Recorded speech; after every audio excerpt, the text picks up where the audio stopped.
नहीं कर दिया तो मैं भी मर जाएंगे, अपने बच्चों को मार के। तो आज ये रोटी के लिए तरस रहे हैं, हमारे बच्चे तरस रहे हैं। हर एक पिता चाहता है कि कम से कम अपनी बेटी के लिए तो कुछ करे। 11 महीने का मानदेय मिलता है, इस महीने का तो मानदेय नहीं किया, क्या 1 महीने हम लोग भूखे रहे। नमस्कार, आप सभी का स्वागत है एमएस टुडे में और मैं हूं आपके साथ सोनिया सिंह। जब भी कोई समस्या होती है तो राजधानी लखनऊ की सड़कों पर हर कोई प्रदर्शन करने के लिए बाध्य हो जाता है, लेकिन जब शिक्षक सड़कों पर उतरते हैं तो एक अजीब सी विडंबना हो जाती है कि जो भविष्य देश का संभालते हैं उनको ही सड़कों पर उतरकर अपने लिए और अपने भविष्य के खतरे को देखते हुए उन्हें प्रदर्शन करने के लिए मजबूर हो जाते हैं। और इको गार्डन एक ऐसा जेल बन गया है कि जब भी किसी को कोई समस्या होती है तो यहीं पर आकर वो प्रदर्शन करते हैं और एक हुंकार भरते हैं ताकि सरकार तक उनकी आवाज जो है वो पहुंच सके। इस वक्त भी तमाम शिक्षक है, शिक्षा मित्र है जो अपनी मांगों को लेकर कई दिनों से शांतिपूर्ण तरीके से प्रदर्शन कर रहे हैं और आज देखिए हाथों पे रोटियां लेकर के प्रदर्शन कर रहे हैं। अब बात इनसे हम यही करते हैं कि रोटी लेकर आखिरकार बात करने का क्या मकसद है। सर, सबसे पहले नाम जानना चाहेंगे? जी मैम, मेरा नाम गुड्डू सिंह है। शिक्षक शिक्षा मित्र उत्थान समिति का मैं नेतृत्व करता हूं, प्रदेश अध्यक्ष हूं। आज हमारे धरने का ये 7वां दिवस है, जो शांतिपूर्ण धरना हमारा चल रहा है उसका 7वां दिवस है। आज हाथों में रोटी, यही तो ज़रूरत है आज, क्योंकि हम भूखे हैं, हमारा परिवार भूखा है, हमारे बच्चे भूखे हैं। और आज 2 जून है, हर व्यक्ति काम भी करता है, आप भी यहाँ पे हैं या कोई भी वर्कर होता है, वो 2 जून की रोटी के लिए कि वो कम से कम सुकून से अपने बच्चों के लिए, अपने लिए कम से कम 2 जून की रोटी की व्यवस्था कर सके। आज हमारी लोगों की स्थिति इतनी खराब है जितनी शायद ही देश में किसी भी राज्य में हमारे जैसे लोग जो शिक्षा मित्र की होगी। हाँ, इसी बीजेपी सरकार ने, मैं बताना चाहूँगा आपको, हमारे जो प्राथमिक विद्यालय 1 से 5 तक इस समय संचालित है उनमें हम लोग कार्य करते हैं और पिछले 25 वर्षों से हम लोग बच्चों को पढ़ाने का कार्य कर रहे हैं। 25 वर्षों से हम लोगों ने अपना पूरा जीवन इसी में गंवा दिया, लेकिन आज भी हमें, जहां एक तरफ माननीय प्रधानमंत्री जी ने मजदूरों के भी मानक तय कर रखे, आज हम बिना मानक के मजदूरों को की उन्होंने मजदूरी तय कर रखी है कि उनको जो सकुशल मजदूर है उसको 26,910 रुपये प्रतिमाह दिए जाएं। और हम तो उनके शिक्षक हैं। जहां हमारे माननीय मुख्यमंत्री जी जो एक गुरु शिष्य परंपरा के द्योतक हैं, उनसे बड़ा और कौन हो सकता है। आज गुरु शिष्य परंपरा पर आज वो हमारे मुख्यमंत्री हैं। आपके ही उत्तर प्रदेश में ऐसे गुरुजन जो शिक्षा मित्र हैं, जो सारी आहारता रखते हैं शिक्षक बनने की। हम लोग में टेट पास हैं, जो हमारा ये शांतिपूर्ण धरना चल रहा है, 50,000 टेट पास शिक्षा मित्रों का चल रहा है। आखिर हम में ऐसी क्या दोष है कि आज तक हमारे लिए कुछ भी नहीं हो पा रहा है।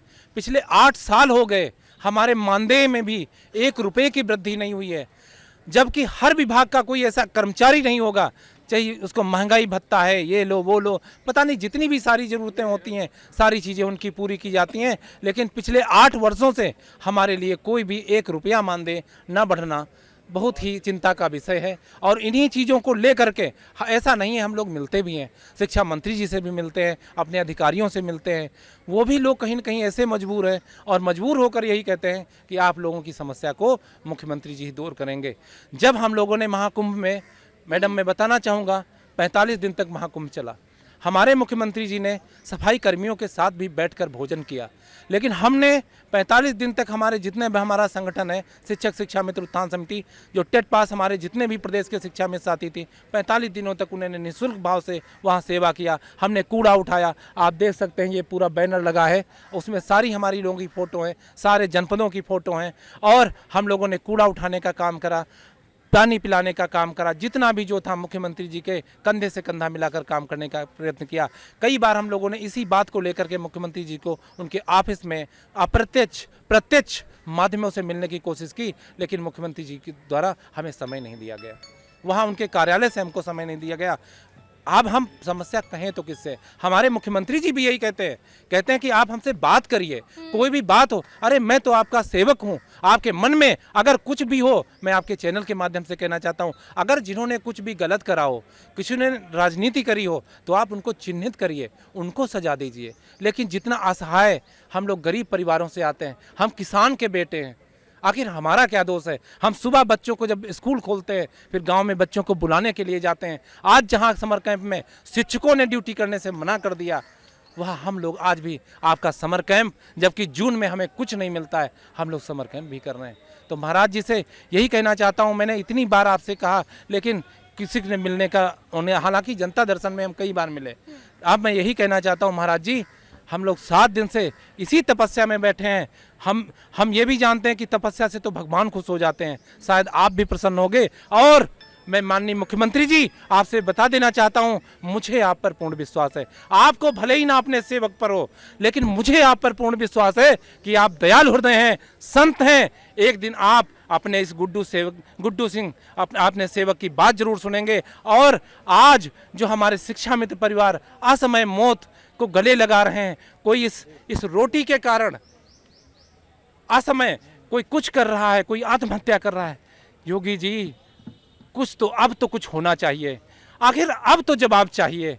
जो कुछ भी हो, अब माननीय मुख्यमंत्री जी बहुत हो गया, बहुत समय बीत गया, परीक्षा की भी एक घड़ी होती है। और मैं बताना चाहता हूं माननीय मुख्यमंत्री जी, मैं आपके दर्शन के लिए यहाँ पर बैठा हूं और तब तक बैठा रहूंगा जब तक आपके हमको दर्शन नहीं मिलेंगे और आप हमारी मांगों को पूरा नहीं करेंगे। भैया आप भी जब बात कर रहे थे तो सब यहाँ पे जितने लोग हैं वो सब भावुक हैं, सिर्फ अपनी बात कहिए ताकि सरकार तक ये आंसू, ये दर्द समझ में तो आए उन्हें। जी मैम, मैं बोलती हूँ। जी पहले तो आपको धन्यवाद आपके चैनल के माध्यम से। मेरा नाम मंजू मधुप है, मैं कुशीनगर जनपद से आई हूँ। आज 7वें दिन हो गया लगातार हम लोग धरने में बैठे हैं और हम लोग आज ये रोटी के लिए तरस रहे हैं, हमारे बच्चे तरस रहे हैं। हम 25 वर्षों से संघर्ष कर रहे हैं, फिर भी हमारी सरकार को दया नहीं आ रही है। हमारे बच्चे कहाँ जाएंगे? और हम अपने बच्चों की फीस जमा करने के लिए भी तरसते हैं। किसी के सामने हाथ फैलाते हैं तो कहता है आपकी आर्थिक स्थिति सही नहीं है, और इससे मैं कुछ नहीं कर सकती। मैडम हर एक पिता चाहता है कि कम से कम अपनी बेटी के लिए तो कुछ करे। 58 साल 59 साल की उम्र में लोग रिटायर हो रहे हैं। 2 शब्द कोई कहने वाला नहीं है कि कम से कम जब भी कोई शिक्षक या कोई रिटायर होता है तो उसको कम से कम कुछ तो पारिश्रमिक मिलता है, लेकिन कोई कुछ बोलने वाला नहीं। आखिर इन चीज़ों का, बेटियां शादी करने योग्य हो गई, आखिर हम लोग कहाँ से व्यवस्था करेंगे? पूरे दिन आप काम कराते हो, जून का पैसा नहीं दे रहे हो तब भी काम कराते हो, BLO का काम कराते हो, पोलियो का काम कराते हो। आखिर कब सुनोगे महाराज जी? जब आपके सेवक ही, सोच लो, आज हम तपस्या पे उतर आए, भगवान भी तपस्या से मिल जाते हैं। आज हम 7 दिन से इस गर्मी में, भीषण गर्मी में तप रहे। तो इन चीज़ों का निवारण होना चाहिए। अब बच्चे बड़े हो गए, कम से कम उनको तो मुंह दिखाने लायक हो। कम से कम अगर हमारी मृत्यु भी हो जाए और अगर फोटो लगा हो तो कम से कम बच्चे ये ना कह सकें कि इसने मेरे साथ कुछ नहीं किया है। मेरा नाम विजयपाल सिंह है, मैं जिला अमरोहा से हूँ और मैंने 53 वर्ष की उम्र में मैंने CTET क्वालिफाई किया है। मैंने कितनी मेहनत की है ये जानो। इस उम्र में ये पढ़ने की उम्र है नहीं, ये पढ़ने की उम्र नहीं है। इस समय मेरे बच्चे भी, बड़ा बेटा 30 वर्ष का, शादी नहीं कर पाया हूँ अभी तक। छोटा बेटा 28 वर्ष का है, बेटी 24 वर्ष की है। अब 10,000 रुपये, 10,000 क्या 9,000 बैठते हैं, क्योंकि हमको 11 महीने का जो पारिश्रमिक मिलता है तो 9,000 बैठते हैं महीने के। अब इनमें 2 वक्त की रोटी नहीं चलती, तो बच्चों की पढ़ाई या बच्चों का वो तो कैसे करेंगे? अब दोनों बच्चे अच्छे पढ़ते, उन बच्चों को पढ़ा नहीं पाया मैं अच्छा, क्योंकि इतना इनकम ही नहीं थी। जैसा कुछ भी थोड़ा बहुत पढ़ा के अपने अपने काम से लगाना पड़ा उनको, वही मेहनत मजदूरी करना है और क्या। अब बताओ, हम शिक्षक होके और हमारे बच्चे मेहनत मजदूरी कर रहे हैं, ये कहाँ का इंसाफ है? भैया आप भी जब बातें हो रही थी तमाम, आपके भी चेहरे, मतलब आंखों में आंसू, एक दर्द है मन में। बस क्या सिर्फ इतना कि क्या सरकार से अपील करना चाहते हैं?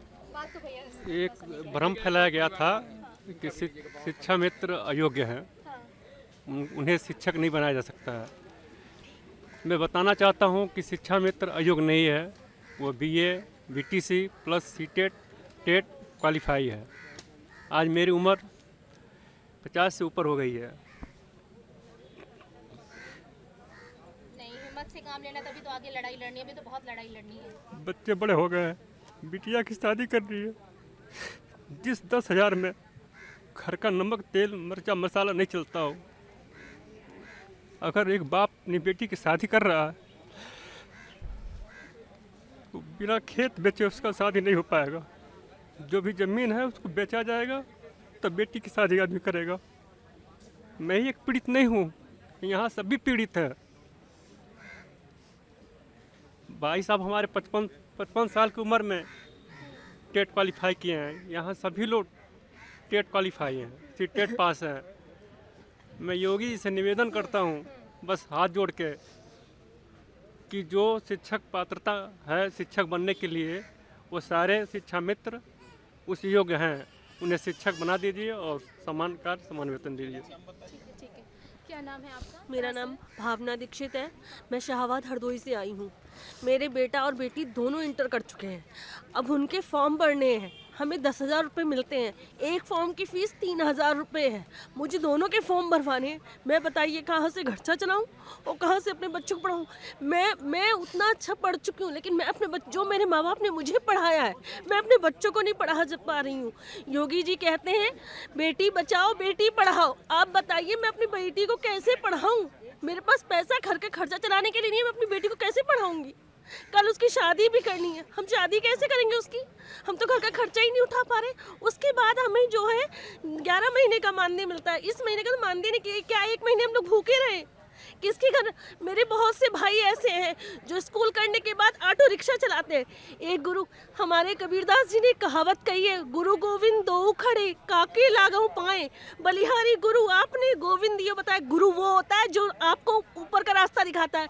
मैं योगी जी से ये कहना चाहता हूँ, आप अपने गुरु के रास्ते पे चल रहे हैं। बताइए गुरु अपने बच्चों को नहीं पढ़ाया जा रहा, इससे बड़ी पीड़ा और क्या हम लोगों के लिए हो सकती है?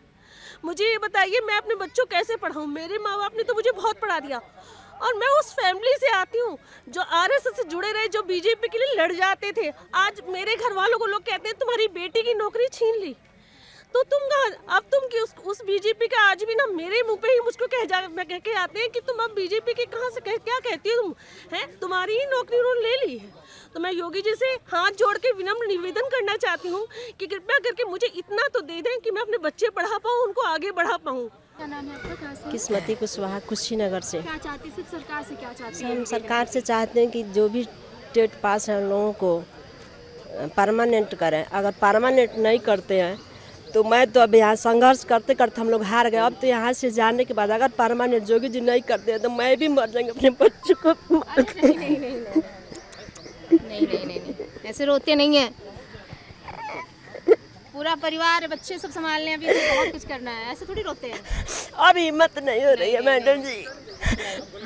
अरे आप तो देश का भविष्य सुधारती हैं, उन बच्चों को पढ़ाती है जो देश का नाम रोशन करते हैं, फिर आप ही ऐसे रोएंगी? जोगी जी को नहीं दिख रहा है। बहुत दिन हो गया संघर्ष करते, 50 वर्ष की हो गई हूँ। टेट सीटेट सब पास है, फिर भी सुन नहीं रहे। क्या किया जाए मैडम जी बताइए अभी। ये आंसू जरूर दिखाई देंगे। गुरु रो देता है तो प्रलय आता है, और ये वही शिक्षक हैं, वही गुरु हैं जो आज यहाँ पर बैठकर हर एक किसी के आंखों में आंसू, मायूसी, दर्द साफ तौर पर नजर आ रहा। अब सरकार को इनकी बातों को सुनना ही होगा। हमारी भी अपील है कि अगर ये वीडियो उन तक पहुँचता है तो जरूर इन लोगों की बातों को सुने। वीडियो आशु के साथ मैं सोनिया सिंह, मिस टुडे, लखनऊ।